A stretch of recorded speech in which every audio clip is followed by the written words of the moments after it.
Napenda kuchukua fursa hii kumshukuru sana Mheshimiwa Rais wa Jamhuri ya Muungano wa Tanzania Daktari Samia Suluhu Hassan kwa utashi wake mkubwa wa kuendelea kuikuza sekta ya madini hapa nchini Tanzania. Sekta ya madini imeendelea kukua siku hadi siku, lakini pia hivi sasa tunao jukumu kubwa la kuendelea kuwahudumia Watanzania, na moja kati ya maeneo ambayo tunapaswa kutoa huduma kwa Watanzania ni eneo la maabara, hasa katika upimaji wa sampuli mbalimbali za madini na kuweza kutoa matokeo ambayo yanaweza yakaaminika sehemu yoyote. Wachimbaji na wafanyabiashara wengi wa madini nchini Tanzania wamekuwa na changamoto moja kubwa ya upatikanaji wa taarifa sahihi za kimaabara, na hivyo kupelekea asilimia kubwa kutumia maabara tofauti tofauti zikiwemo za nje ya nchi. Serikali ya Jamhuri ya Muungano wa Tanzania imeamua sasa kufanya uwekezaji mkubwa katika eneo hilo la maabara,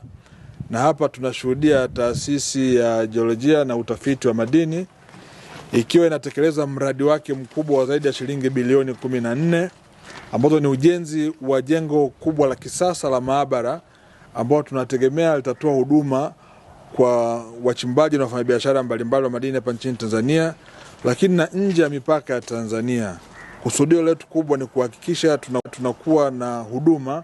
ambazo zenye ubora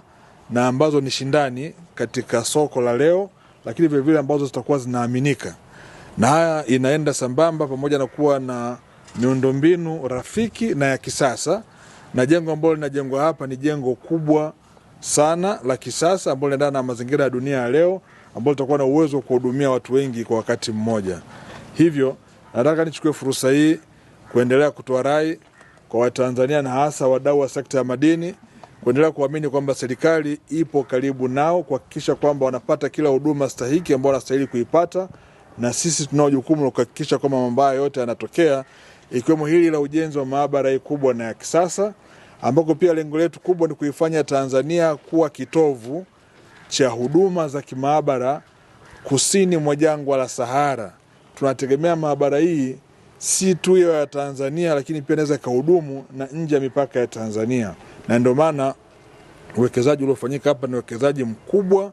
ambao pia utaenda sambamba na kuwajengea uwezo wa wataalamu wa Kitanzania pamoja na upatikanaji wa vifaa vya kisasa ambao vitasaidia katika kutoa huduma kwenye maabara hii. Nitoe rai kwa mkandarasi kuhakikisha kwamba kazi hii inakamilika ndani ya muda kama ambavyo imesemwa. Tunategemea mwakani mwezi wa 9